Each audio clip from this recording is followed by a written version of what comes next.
On this Thursday night, Britain's Prime Minister relents and resigns. Boris Johnson bows to the revolt within his own party. And I want you to know how sad I am. His rise and dramatic fall. The decision on a forensic audit of the AFN and the battle to end the bureaucracy of Indian status cards. From the basketball courts to a Russian courtroom, WNBA star Brittney Griner enters a plea on drug charges. And the ultimate in pay parking. And good luck in finding anybody in Canada that's going to help. The Russian plane indefinitely grounded on Canadian soil. Global National with Donna Friesen. Reporting tonight, Colleen Christie. In politics, no one is remotely indispensable. And our brilliant and Darwinian system will produce another leader equally committed to taking this country forward through tough times. A long-anticipated resignation delivered today by Boris Johnson in front of a mob of onlookers, many booing the outgoing British Prime Minister. Good evening. Thanks for joining us. Boris Johnson's scandal-ridden tenure atop the British government is in its final chapter. He announced today he will step down, only staying on as Prime Minister until his successor is chosen. He leaves behind a divisive legacy, which we'll have more on in a moment. But we begin tonight outside 10 Downing Street with our Europe Bureau Chief, Crystal Goomansingh. Crystal. Colleen, there's still a good number of reporters and cameras set up here outside of the Prime Minister's official residence in office. It was right here this afternoon at 12:30 that we saw Boris Johnson do something out of character. He gave in and resigned.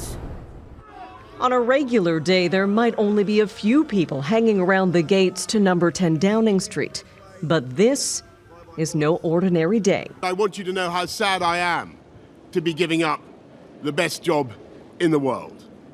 But them's the breaks. In typical Boris Johnson fashion, his resignation address included a quality one-liner, but lacked contrition. Never did he take responsibility for his actions, which led to his party pushing him out. It's painful not to be able to see through so many ideas and projects myself.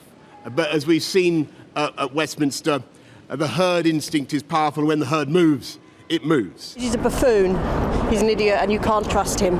It's like dealing with 11-year-old children who just say, it wasn't me, it wasn't me.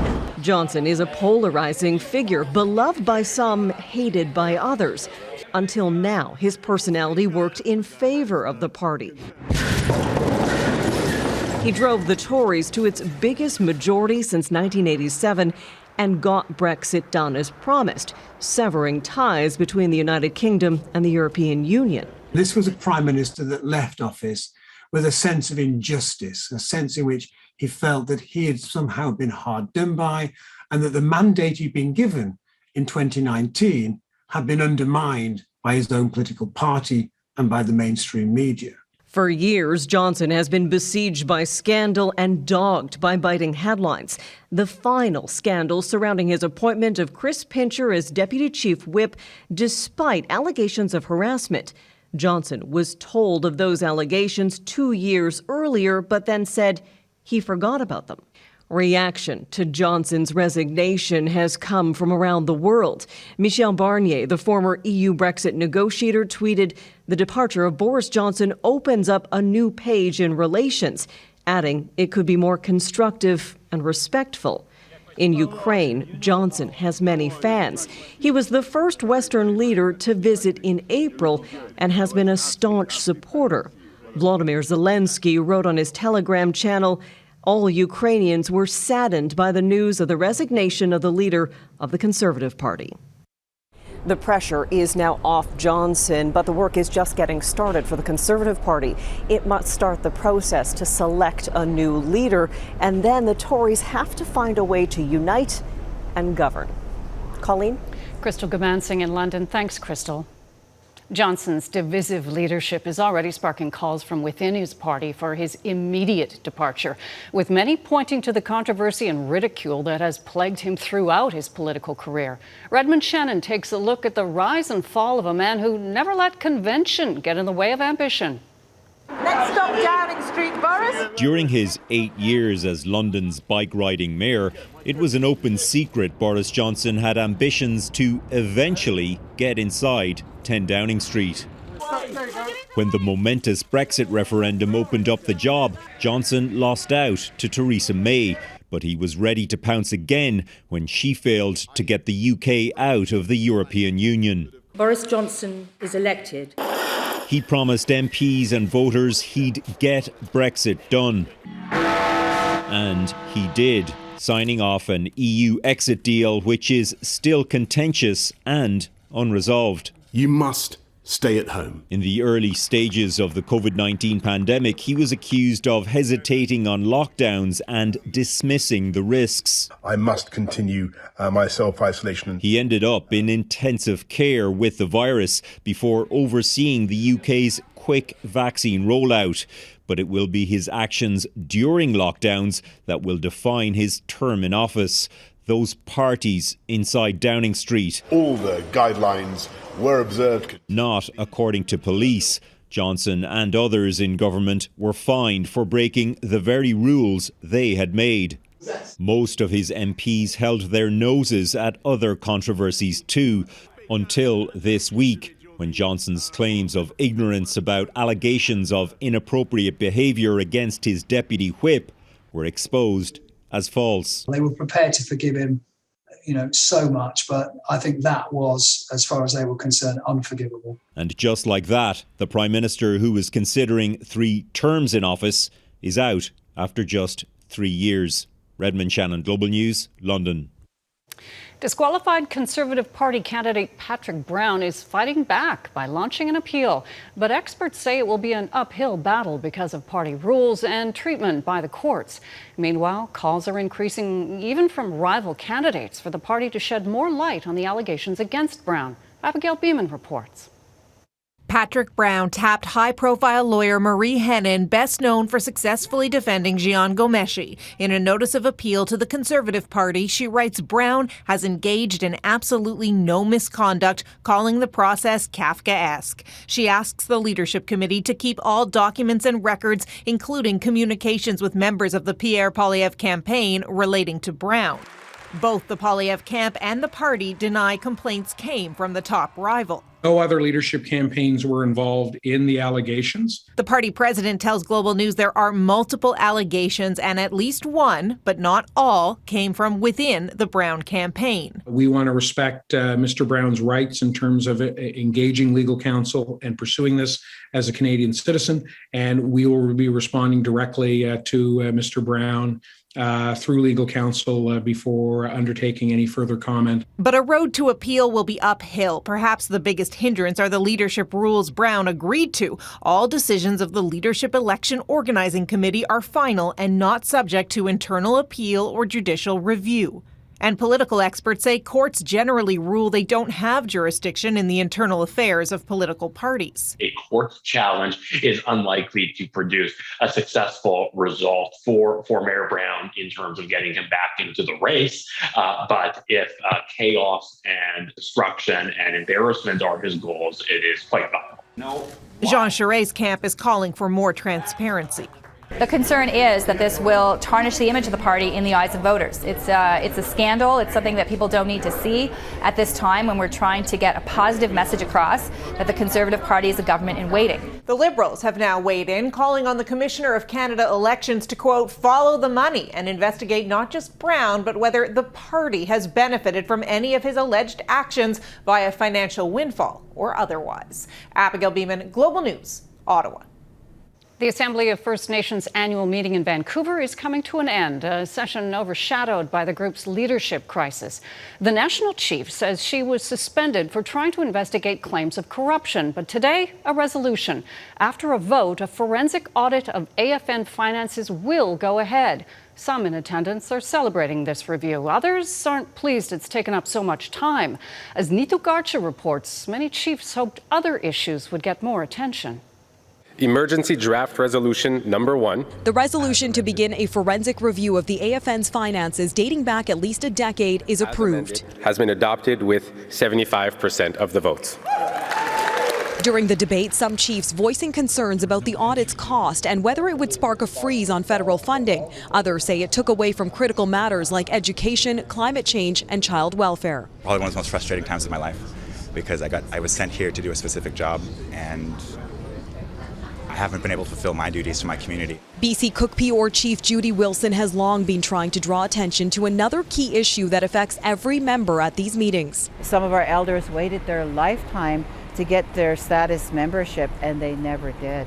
Indian status cards are critical pieces of government ID that have to be renewed every 10 years under what Wilson says is an extremely onerous process, which she and nearly 20,000 others have signed a petition to end. I might wait up to 8 years to get a 5-year renewal. She says red tape and understaffed band offices are slowing the process, and many can't afford to travel to a federal government renewal office. So this is my card. So it looks like this. Unlike many who spent years proving their ancestry through historical records to get theirs, Brittney Epple was born with one. And it feels like a sense of control. And when you look back in the history of why we even have status cards to begin with, it's because of the Indian Act. And the Indian Act was created for the purpose of assimilation. Indigenous Services Canada says the renewals are in line with other documents used to confirm identities at banks, airports, and borders, and that it's actively working to improve the process. We are currently testing out a fully digital application process, and it is live now in 14 service kiosks across the country. They shouldn't have to renew them because our status number stays with us from cradle to death. Neetu Garcha, Global News, Vancouver. An American athlete heads to a Russian courtroom. Brittney Griner's plea coming up. Plus. Hey, what are you going to do? Nice college boy, eh? Mourning the incomparable James Caan.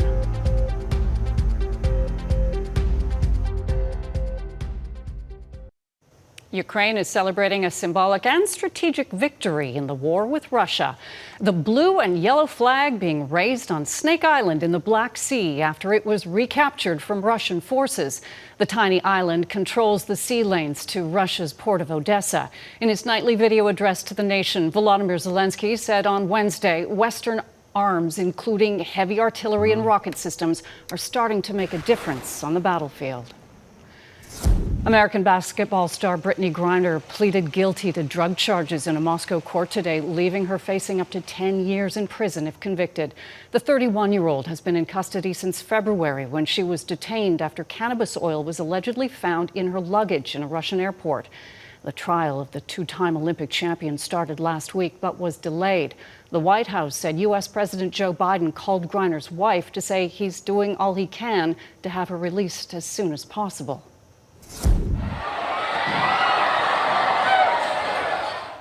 Hundreds of people were chased through the streets of Pamplona, Spain today as the running of the bulls returned. No one was gored in the race, but 6 people were injured, including an American who suffered a broken arm.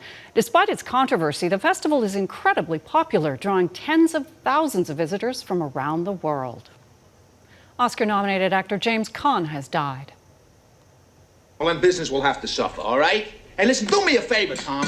No more advice on how to patch things up. Just help me win, please, all right? Caan was best known for his roles in Misery and his portrayal of Sonny Corleone in The Godfather. Caan starred in a string of films from the mid-1960s through the early 80s before quitting acting. He ended his retirement in 1990, playing writer Paul Sheldon in Misery, and endeared himself to younger audiences as the curmudgeonly dad in Elf. James Caan was 82. Spending criticism ahead following a foster care company's money trail.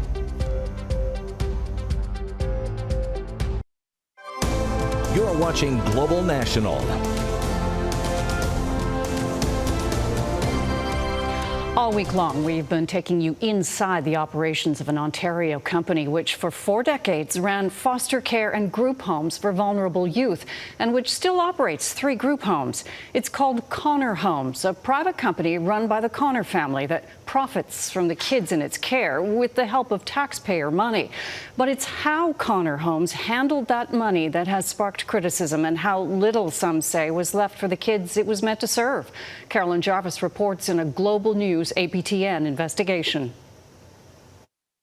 The finances of Connor Homes and its affiliate businesses are a dizzying maze. Numbered companies layered upon numbered companies, all owned by members of the Connor family. Bob at the top, his son Sean running the day-to-day operations. Connor Homes states its foster care and group homes help kids in need. But follow the money, and you'll see some of the Connors also helped themselves. The money that exchanges hands is huge. There are some people getting very, very rich. In 2013, Sean agreed in family court for his divorce that he earned an estimated $200,000 a year from his foster care company. His ex-wife also alleging he engaged in extremely aggressive accounting techniques, listing payments for a boat and 2 trailers similar to these as corporate expenses. If we look at the financial statements from 2008, we asked 2 independent forensic accountants to review the divorce file, including Matt McGuire. I would not expect in this line of business that you would be expensing a boat and recreational trailers. Sean denies the allegations, saying the trailers were indeed business expenses used in lieu of hotel rooms, while other items may not have actually been claimed by his accountant. It smells funny. According to a list of corporate expenses he prepared for his accountant, Sean also spent nearly $67,000 on hotels, restaurants, and entertainment from 2007 to 2009. He defends it was for rewarding foster parents and workers, and that he had to promote his company to government agencies. But Sean didn't have any government contracts. His sole client was his father's company. Here's how it works. Bob Connor is the president and co-owner of a numbered company known as Connor Homes, which until recently was licensed as a foster care agency and which still runs 3 group homes. Sean operates a second numbered company, which acted as a middleman between his father and some of the foster parents who took in kids. What sorts of things do you need to run a business where all you do is push a contract to somebody else, right? Not a boat. According to financial data from 2018, foster care agencies in Ontario, like Connor Homes, received an average of $173 a day per child from children's aid societies, while Connor Homes paid foster parents $58 per day for each child, as stated in a contract from that same year. There's a whole bunch of people getting in the middle, taking a cut. That's right. We tried to speak with Bob and Sean Connor. Hello? I'm looking for Bob. I'll find out if he wants to. Thanks. But despite multiple attempts to reach them, He's saying no, but thank you very much. They declined to appear on camera. In a statement, Sean Connor said the parent company, Connor Homes, had its foster care funding reviewed and audited annually. So this is a real problem. Experts say this is but an example of what happens when the province allows profit to be a driver instead of quality of care. Take the profit out of the system. It would render care a social process as opposed to an economic process. Take the price tag of kids. Carolyn Jarvis joins us now from Toronto. Carolyn, I understand you've been getting a ton of response to this week's series. Oh, Colleen, we received more than 100 emails and countless comments on social media from people who either lived in the system or worked in the system and said, this was me, this was my experience. And not just people who worked at Connor Homes, but from right across the country, people who said the system is broken and in urgent need of reform. Okay, so what is the Ontario government saying about this issue? Might they reconsider for-profit foster care and group homes? Well, great question. That's exactly what we wanted to ask, but neither Premier Ford nor the minister on this file, Marilee Fullerton, would sit down to speak with us. Premier Ford did say during the recent election campaign that child welfare would be one of his, quote, key focuses once he resumed office, but his government has continually sidestepped the issue of for-profit care. Meanwhile, 2 opposition parties have made calls to end it. Carolyn Jarvis in Toronto. Thanks, Carolyn. Thank you. Next, no-fly zone. Why this massive cargo plane hasn't seen the skies since February. At more than $1,000 a day, the tarmac at Toronto Pearson International Airport has become one of the most expensive parking lots in the world. A Russian cargo plane has been racking up those fees since February after Canada declared it could no longer fly. Mike Jolet explains. February 27th was a noteworthy day for this Antonov AN-124 cargo plane. It had just delivered 3 million COVID rapid antigen tests to Toronto's Pearson Airport. And after the Russian army destroyed the Antonov 225, the largest cargo plane in the world, The AN-124 became number 1 by default. Oh, and that was also the day this particular plane was grounded indefinitely in Toronto. You see, 3 days after the invasion, Canada, like many other countries, closed its airspace to Russian aircraft. A Ministry of Transport spokesperson says this measure is in effect until further notice. So the massive Antonov can technically leave the country, it just can't fly. This thing's a big paperweight now. Aviation lawyer Bill Clark was hired by an unnamed Canadian cargo company looking to help Ukraine by keeping the plane out of the war. Despite Russian claims, it's a commercial aircraft. Baloney. We even use them for military purposes. What the distinction is that they're trying to make is that they're not registered as military aircraft, but they're utilized all the time. Clark makes no bones about his role. It's to muddy the waters using the law. If the no-fly zone is lifted, he'll argue the plane hasn't been maintained, or the Russian owner, Volga Dnepr, hasn't paid its bills. And parking at Pearson isn't cheap, $1,065.60 per day, for a total of $138,000 and counting. The one thing Clark won't do? Work for the Russians. I have had overtures through 2 different foreign countries for our legal firm to act on behalf of the Russian operator. And we said, kiss off, and good luck in finding anybody in Canada that's going to help you. So if you're driving by Pearson Airport and spot the largest cargo plane in the world, don't stop in the hopes of seeing it take off. It could be here a while. Mike Drolet, Global News, Toronto. And that is Global National for this Thursday night. I'm Colleen Christie. Tonight's Your Canada is Point du Moulin Historic Parks Windmill, completed back in 1708. Thanks for watching. Sophie Louis will be at the anchor desk tomorrow. Good night.